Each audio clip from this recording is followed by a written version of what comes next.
Oke, kita lanjutkan. Untuk materi selanjutnya adalah biasanya kalau misalnya kita, apa namanya, menggunakan bahasa pemrograman tidak afdol ketika kita membuat suatu inputan. Dan tadi kan dari tadi outputan terus. Nah, ini kita coba untuk inputannya seperti itu ya. Oke, untuk inputannya sendiri itu apa namanya, nggak jauh berbeda ketika kita mendeklarasikan suatu variabel. Misal nih, saya mempunyai variabel A. Nah, di sini variabel A ini untuk menampung nilai-nilai eh apa ya, angka. Nah, misal seperti itu. Berarti caranya adalah kita tuliskan dulu input. Nah, di sini dalam kurung integer. Nah, int ya, dalam kurung lagi. Di sini adalah kalimatnya. Masukkan angka seperti itu. Nah, seperti ini. Berarti variabel A ini menampung angka ya, menampung data nilai value bertipe data integer seperti itu. Ketika dijalankan, teman-teman bisa akan eh nah ini sorry masukkan angka input integer input variable. Oh, kebalik ya.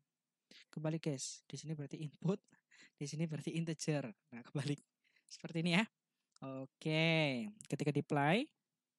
Nah, teman-teman di sini bisa langsung eh memberikan suatu nilai misal 89 nih. Nah, ini kan belum ditampilkan.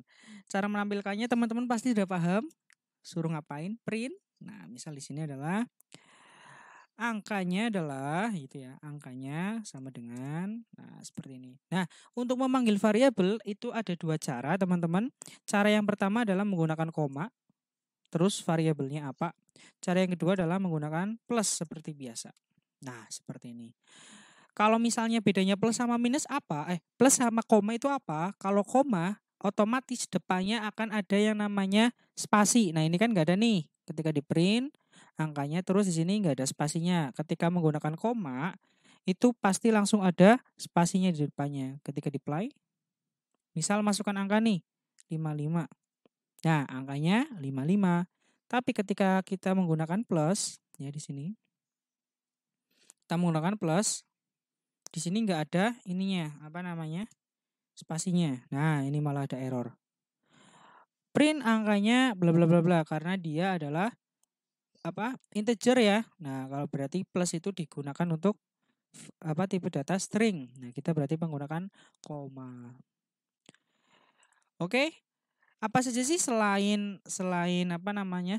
Selain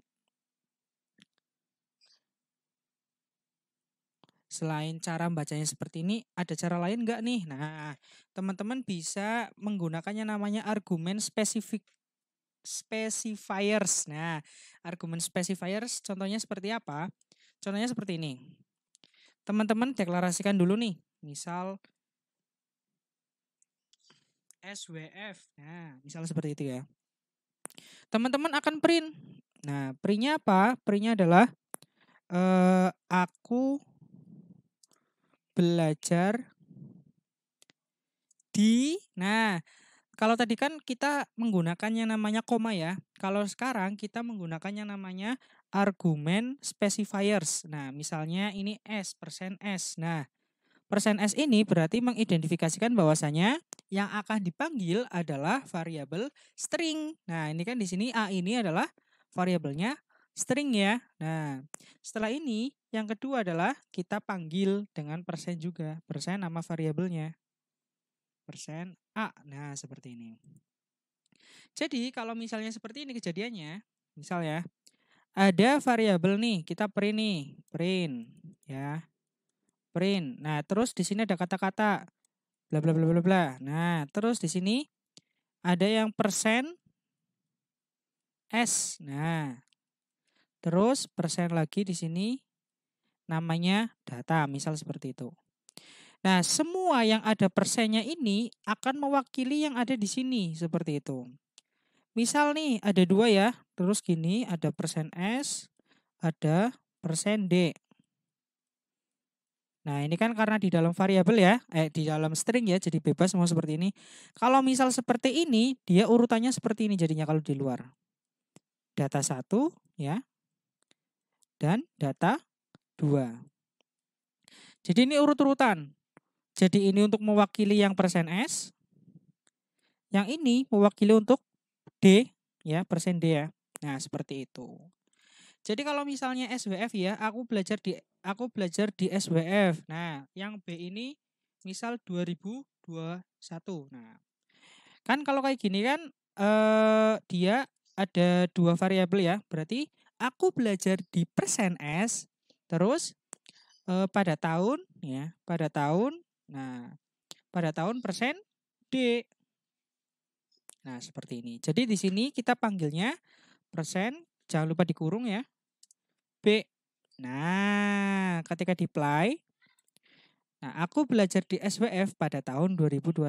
Jadi A ini mewakili persen S, D ini diwakili oleh B, persen D ini diwakili oleh B. Seperti itu. Itu yang namanya argumen specifiers ya, teman-teman. Jangan lupa argumen specifiers. Nah, itu bisa dicontohkan di apa namanya?